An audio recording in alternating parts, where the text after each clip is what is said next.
I think all of the crises that are happening and really has come to a head over in 2020, and especially in our city, I think they're all interconnected when it comes to climate change, population shift, health inequities, racial justice, criminal justice system, racial injustice, the criminal justice system. I think they're all interconnected. But when I think about what is the most important, it's racial injustice, because it really starts to spill out into all the other areas. And until you really tackle the systemic racism that has been occurring for decades, it is challenging to start to just address the other issues. And I think if we really get at the root of the systemic injustice or systemic racism, we can really start to tackle all the other areas, all the other crises that really challenge both Chicago, but other cities across the United States. I couldn't agree with you more. If you think about last year in the COVID pandemic, which by the way is still not over, but it planted its roots and seeds in the existing crevices and social chasms that pre-existed. So the pre-existing condition of structural racism, of wealth inequality, of poor housing, of crowded housing, of unsafe workspaces, all conspired to create disparate mortality. And of all of them, I would agree with you, I think it's the intersection of racial injustice, structural racism, and its long-term impact. I wrote this book called The Death Gap, How Inequality Kills, because I saw through my patients that there was something about the neighborhood they were living in that dictate how long they could live or die. And that was like both shocking to me but unknown to other people. And life expectancy in neighborhoods has become much more of a focus as there's more and more data that shows that neighborhoods very, very close together. There's a 16-year life expectancy gap between the Loop and Garfield Park, for example.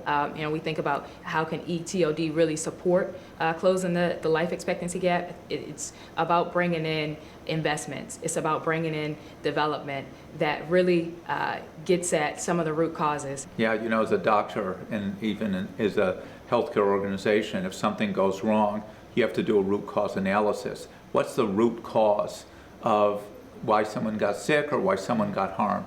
And when you apply that same process of a root cause analysis on, say, Garfield Park, you have to come to the conclusion that what's wrong was structural racism and economic deprivation. And the root cause of the economic deprivation was capital extraction. Capital has been removed from that community.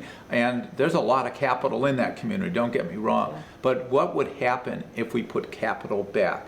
And all the forms of capital, human capital, there's a lot of great human capital, social capital, the way we're all interconnected together, but financial capital. And I think that's what we're trying to do with this project, a catalytic investment. Imagine being able to connect the empty lots with people from the neighborhood who want to buy houses, and as another part of our programming, supporting that intention and initiative. Because now you've got all of the cogwheels going. We used to talk today, how do you get the flywheels going such that this engine sort of moves on its own? And I think you've mentioned a lot of them, and it starts with just listen to what the community wants and do what they want. Right. It's not that complicated. Right. We want a wellness center. We want a place for our kids and where we can go that's inside and safe. We want a health center there. We want to address the empty lots. We want a grocery store. It's not that complicated, and your whole plan can be organized around what the community says they want. The Wellness Center will certainly be a catalyst along with developing a corridor plan that builds on like I said, the existing assets, but also takes into consideration the transit that exists in the community and linking and connecting the transit with the existing assets, with the existing programs in the community, figuring out what the missing holes are and how do we tackle those holes. So I think a well thought out, equitable transit-oriented development should have walkability. The streetscape should be inviting, and people should feel safe. I think part of the isolation is while the park was there, people didn't feel safe walking there. While Madison Pulaski corridor was there, people didn't feel safe necessarily getting out and walking around, and hopefully that will change with the kind of development we're talking about. Yeah, we learned during the pandemic that people were spending most of their day-to-day in such a short radius compared to pre-pandemic, where they were willing to go into many other neighborhoods. But when you look at neighborhoods that don't have the access to all the things that you just spoke about, it does create that isolation, because you aren't able to just walk outside your front door and go to the store, go to the grocer, go to grab food, or feel comfortable walking around the park. So as we look to the future, and if a challenge like this comes up again, we hopefully will have prepared ourselves in a way that we've really invested in neighborhoods, so that every neighborhood has same and similar amenities. Some of the other things that we've even heard the community speak about is what are we doing? And when I say we, I'm talking about the community as a whole. What about the empty vacant lots, the empty vacant homes?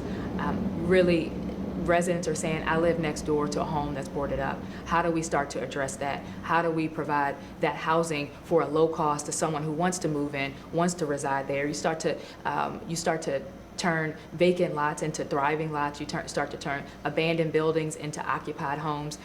It really helps to build the economics in those neighborhoods as well. Right. And we're hearing residents at our town hall meetings also saying, I'd rather this home beside me, somebody live in it, even if they did pay lower cost for that home. Yeah. We want to see more people. We want to see more people in housing. And then the other piece is, we've heard so many stories about Madison and Pulaski, and I've heard a lot of stories about how it used to be the location where everybody bought their prom outfit.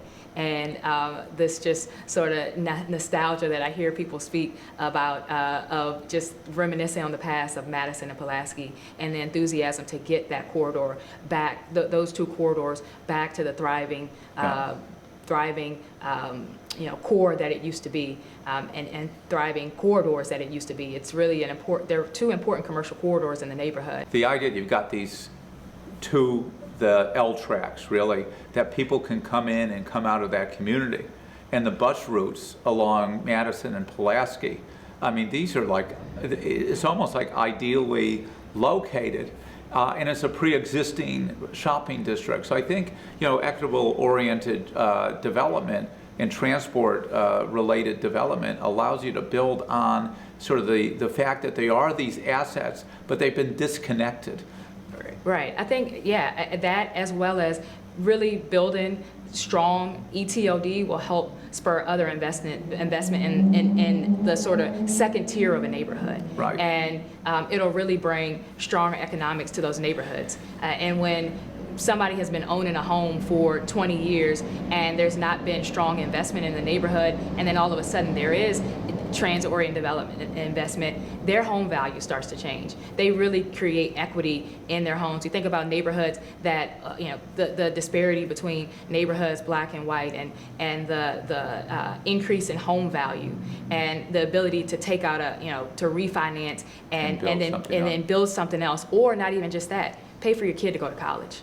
Right. How ETOD can really create value in neighborhoods that can allow families to make long-term investments in for their households and for their families. So the issue of displacement is a giant issue, and in communities even like Garfield Park, where the rents are still fairly reasonable, people are spending more than half their income on housing. So the affordability of housing is a critically central thing, because even prior to the pandemic, neighborhoods like Garfield Park, like Englewood, like others in the city, had been losing population as people were just seeking more affordable and more livable options. So how do we do this in a way that keeps displacement from happening? Yeah, And that's something that we battle with all the time, is ensuring that when we are working in neighborhoods that we're providing opportunities and opportunities for the neighborhood to be revitalized in a way that's actually for the residents that live there. And one of many ways is to provide housing that's affordable. Provide housing that's affordable to the individuals that currently live there, as well as provide sort of a mixed income approach that you want to ensure that there's housing opportunities for various incomes. There's a cost for structural racism and segregation that Chicago has paid the price for. I remember the report that came out from the Metropolitan Planning Council that said if we were just averagely segregated, it would be $4 billion more to the local economy each year. And so we've got to think about the way to repopulate these neighborhoods, because they can grow a lot bigger than they are, and they've really shrunk, and that was that was before the pandemic, is to make this the center of jobs in the Midwest, not just entry-level jobs, but jobs that have hope at the end of it. The chance of being able to create family wealth. That's always been, people migrate, people move for a couple of reasons. One is opportunity, and the other is safety. And if we can create neighborhoods that are walkable, that people feel safe in, that have amenities in them, and there are jobs, that's going to solve some of the historical displacement issues. But it's going to require capital investments, because billions and billions of dollars are extracted from these neighborhoods. And so we have to think that the solution is going to involve sort of a scale of capital investment in our neighborhoods that we haven't seen in decades. And that's what I'm hopeful for in our one little neighborhood on a couple of corners, that we can really make a difference in partnership with the community. And then we'll begin to see that influx of people back in. Yeah, you certainly nailed it with all that you just said. Is jobs, is job opportunities, housing, affordable housing, safe neighborhoods. We're looking at with the Invest Southwest initiative and the ETOD plan. You think about those that are really focused on how do you bring up the economics in a neighborhood, but for the people who live there, and how do you infuse both public and private dollars into important commercial corridors in different neighborhoods. I wanted to say is, here we had the worst pandemic in a century, disproportionate death rates among Black and brown people. Everything shut down. And the most optimistic table that I sat around was this Garfield Park collaborative, all of us together. And I think people can look at the world through a lens of pessimism or hopelessness, or one can look through it through optimism and hope. And I got to tell you, working with you, Kemena, has been one of the most joyful things I've done. You're a can-do person. You're always plugging ahead. And that whole table with the community members around it and community builders, Rush, Westside United, was among the most optimistic table. Imagine millions of those tables around this country. It's all, the power has always existed, not downtown, not in some tall high-rise, around tables like that. And if we can do that in the midst of the worst pandemic, plan for a renaissance of Garfield Park, imagine what we can do all around the city. And that's why I'm hopeful and why I'm optimistic. But why are you hopeful and optimistic? You hit on the reasons why I am. And it takes me to the Walter Payton quote, we can do more together than we can alone. And I'm optimistic that the way that we've come together, not just through the collaborative, but in other communities, other neighborhoods, to come together in a collective way with nonprofits, community organizations, businesses, government, it coming together with diverse voices at the table, diverse people at the table, to really think about how we create change, how we move into the future. I'm hopeful that that will not stop in 2021, that it will continue to carry along into the future.